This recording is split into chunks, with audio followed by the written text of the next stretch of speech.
Oke, selamat datang. Hari ini kita akan membedah sebuah argumen yang cukup provokatif dari satu sumber yang bilang kalau bencana banjir besar di Sumatera itu bukan cuma soal alam, tapi akibat dari sebuah sistem yang gagal. Yuk kita telusuri bareng-bareng gimana mereka membangun argumen ini.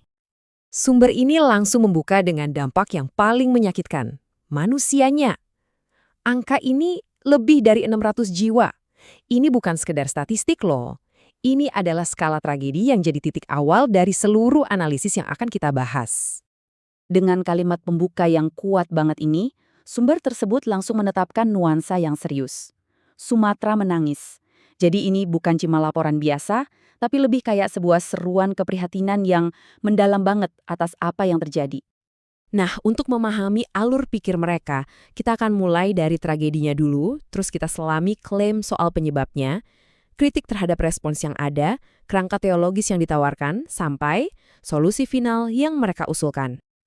Oke, bagian pertama, mari kita coba pahami dulu seberapa besar skala tragedi di Sumatera ini berdasarkan fakta-fakta yang disajikan dalam dokumen yang kita bedah. Jadi, skala bencananya ini luas banget. Bukan cuma di satu titik, tapi melintasi 3 provinsi besar sekaligus. Dokumen ini juga menekankan, meskipun negara tetangga juga kena dampaknya, Indonesia lah yang mengalami kerugian jiwa paling parah. Nah, setelah melihat dampaknya, pertanyaan berikutnya kan, kenapa ini terjadi? Disinilah sumber ini mulai melempar argumen intinya, bahwa ini tuh bukan sekedar bencana alam biasa. Pemicu langsungnya, oke, itu adalah cuaca ekstrim. Sumber ini mengutip BMKG yang menyebut adanya sepasang siklon tropis, yaitu Senyar dan Koto, di Selat Malaka. Ini adalah sebuah anomali, sebuah peristiwa yang katanya belum pernah tercatat sebelumnya di lokasi itu. Dan pertanyaan inilah yang jadi titik balik dalam analisis sumber ini. Mereka berargumen kalau cuaca ekstrim itu cuma pemicunya doang, bukan akar masalah yang sebenarnya. Angka ini luar biasa besar. Sumber ini dengan mengutip data Walhi, bilang kalau ini adalah luas deforestasi atau penggundulan hutan di wilayah tersebut antara tahun 2016 sampai 2025. Hutan yang harusnya jadi spons alami penahan air hujan, itu hilang dalam skala yang masif. Poin krusial yang mereka ajukan adalah bahwa hilangnya hutan ini bukan proses alami. Mereka menunjuk langsung ke aktivitas manusia. Ada pertambangan, perkebunan sawit, dan pembalakan liar. Mereka bahkan mengutip data Walhi yang mencatat ratusan perusahaan berkontribusi pada kerusakan lingkungan di sana. Oke, kalau kerusakan lingkungan adalah salah satu penyebabnya, terus gimana dengan respons dari pihak berwenang?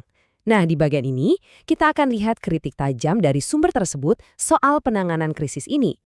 Lini masa ini, menurut sumbernya, menunjukkan adanya semacam kegagalan sistemik. Peringatan katanya sudah ada 8 hari sebelumnya, tapi pas kejadian, negara diklaim nggak siap. Bahkan sesudahnya, status bencana nasional nggak ditetapkan, yang akhirnya berdampak pada skala penanganan di lapangan. Sumber ini juga menyoroti sebuah kutipan spesifik yang mereka anggap sangat penting. Klaim bahwa tragedi ini awalnya dianggap hanya mencekam di medsos. Jadi poin utama kritik mereka terhadap bagaimana skala bencana ini dipersepsikan pada awalnya oleh pihak berwenang. Nah, disinilah argumen dari sumber ini berbelok secara fundamental. Dari analisis fisik dan kebijakan, dokumen ini mulai masuk ke kerangka berpikir teologis untuk memahami akar masalah dari bencana ini. Ayat Al-Quran inilah yang jadi landasan argumen teologisnya.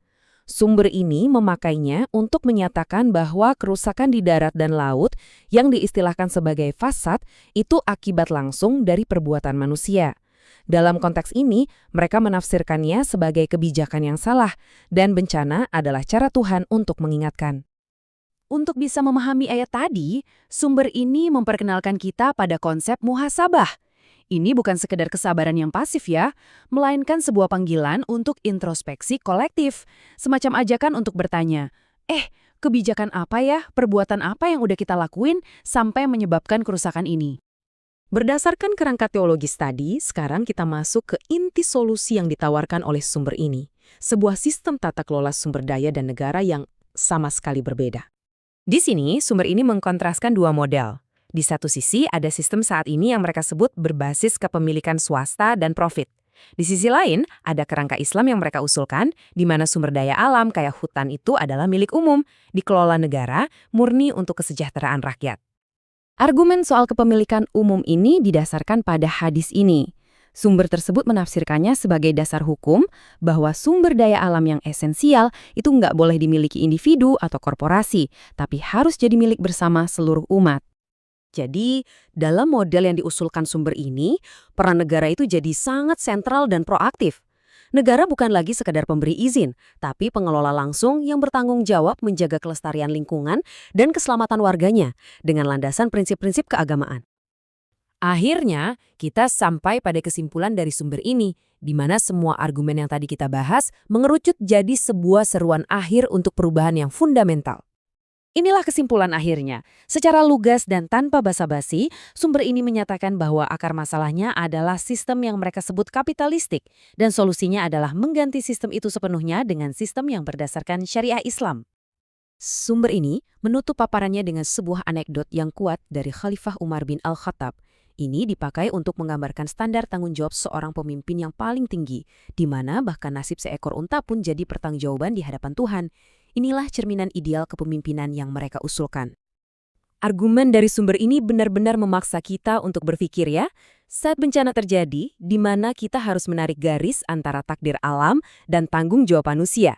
Seberapa besar sih peran kebijakan dalam membentuk nasib kita saat alam sedang murka? Sebuah pertanyaan untuk kita renungkan bersama.